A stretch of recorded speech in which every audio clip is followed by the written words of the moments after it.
जय माता दी भक्तों। आज हम चैत्र मास के तीसरे अध्याय का श्रवण करेंगे। जिन भक्तों ने प्रथम व द्वितीय अध्याय श्रवण नहीं किया है वो हमारे चैनल पर जाके प्रथम और दूसरे अध्याय का श्रवण अवश्य करें। जो भी भक्त सच्चे मन से माता दुर्गा का स्मरण करता है उसके जीवन में चाहे कितनी भी कठिनाइयां क्यों न हो, अंत में उसे सुख और शांति अवश्य प्राप्त होती है। चैत्र मास का यह पवित्र समय हमें यही सिखाता है कि श्रद्धा और विश्वास से की गई प्रार्थना कभी व्यर्थ नहीं जाती। पुराने समय की बात है, एक नगर था जो बहुत समृद्ध माना जाता था। वहां के लोग मेहनती थे और अपने कार्यों में लगे रहते थे। नगर के बीचों बीच माता दुर्गा का एक प्राचीन मंदिर था। यह मंदिर बहुत प्रसिद्ध था और दूर दूर से लोग यहाँ दर्शन करने के लिए आया करते थे।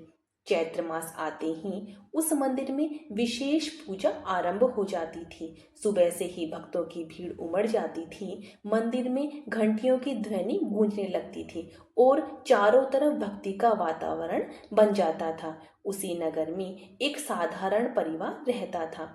उस परिवार में माता पिता और उनका पुत्र था। वे बहुत धनी नहीं थे, लेकिन उनके मन में माता दुर्गा के प्रति गहरी आस्था थी। परिवार का मुखिया प्रतिदिन सुबह उठकर मंदिर जाता और माता के सामने दीप जलाकर प्रार्थना करता। वह हमेशा यही कहता, हे माता, हमें सदैव सत्य और धर्म के मार्ग पर चलने की शक्ति दीजिए। उसका पुत्र भी बचपन से ही माता की भक्ति करता था। वह अपनी माँ के साथ मंदिर जाता और श्रद्धा से माता के चरणों में फूल अर्पित करता था। एक दिन नगर में अचानक एक बड़ी समस्या उत्पन्न हो गई। कई दिनों तक वर्षा नहीं हुई और धीरे धीरे जल की कमी होने लगी। खेत सूखने लगे और लोगों के मन में चिंता बढ़ने लगी।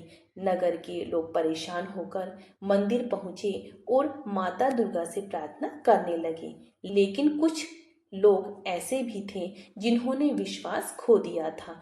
वे कहने लगे, इतनी प्रार्थना करने के बाद भी हमारी समस्या दूर नहीं हो रही है। उसी समय वह बालक जो अपने माता पिता के साथ मंदिर आया था, शांत भाव से माता की मूर्ति के सामने बैठा रहा। उसने आंखें बंद की और मन ही मन प्रार्थना करने लगा। उसकी माँ ने पूछा, बेटा तुम क्या प्रार्थना कर रहे हो? बालक बोला, मैं माता से यही कह रहा हूँ, हमारे नगर के सभी लोगों को धैर्य और विश्वास दीजिए।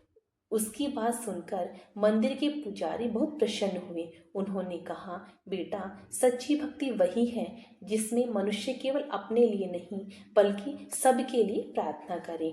दिन बीत गए लेकिन वर्षा अभी तक नहीं हुई थी। नगर के लोग और अधिक चिंतित होने लगे।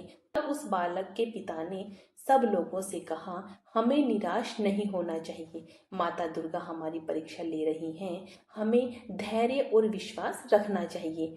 उसकी बात सुनकर कुछ लोगों के मन में फिर भी आशा जागी।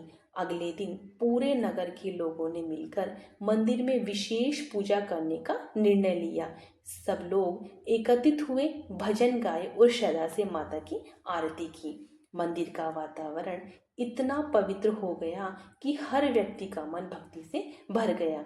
उसी रात आकाश में अचानक घने बादल छा गए, तेज हवा चलने लगी और कुछ ही देर में वर्षा शुरू हो गई। लोगों की खुशी का ठिकाना नहीं रहा। बच्चे बारिश में नाचने लगे और किसान प्रसन्न होकर आकाश की ओर देखने लगे। अगली सुबह पूरा नगर माता दुर्गा के मंदिर में पहुंचा। सबने मिलकर माता का धन्यवाद किया और जय जयकार लगाया। मंदिर के पुजारी ने सब लोगों से कहा, यह माता की कृपा है। जब हम सच्चे मन से प्रार्थना करते हैं और विश्वास बनाए रखते हैं तब माता अवश्य हमारी सहायता करती है। उस बालक के पिता ने भी सबको समझाया, जीवन में कठिनाइयां आती हैं लेकिन हमें कभी भी अपने विश्वास को कमजोर होने नहीं देना चाहिए। उसी दिन के बाद नगर के लोगों ने निश्चय किया कि वे हर वर्ष चैत्र मास में माता की कथा अवश्य सुनेंगे और भक्ति भाव से पूजा करेंगे। धीरे धीरे नगर में सुख और शांति बढ़ने लगी। लोग एक दूसरे की सहायता करने लगे और भक्ति का वातावरण बनने लगा। इस कथा से हमें यह शिक्षा मिलती है कि सच्चा विश्वास और धैर्य जीवन की सबसे बड़ी शक्ति है। जब मनुष्य सच्चे मन से माता दुर्गा का स्मरण करता है तब उसके जीवन की कठिनाइयां धीरे धीरे दूर होने लगती है। चैत्र मास हमें यही संदेश देता है कि हमें अपने जीवन में भक्ति, धैर्य और सदाचार को अपनाना चाहिए। जो भी भक्त इस पवित्र मास में माता दुर्गा की कथा सुनता है या सुनाता है, उसके घर में सुख, शांति और समृद्धि का वास होता है। इसी श्रद्धा और विश्वास के साथ हमें भी माता का स्मरण करना चाहिए और अपने जीवन को भक्ति के मार्ग पर चलाना चाहिए। भक्तों, ये था चैत्र मास का तीसरा अध्याय। इसे ज़्यादा से ज़्यादा भक्तों में शेयर कीजिए और मेरे चैनल को सब्सक्राइब कीजिए। कमेंट्स में जय माता दी अवश्य लिखिए। कल हम चैत्र मास के चौथे अध्याय का श्रवण करेंगे। जय माता दी।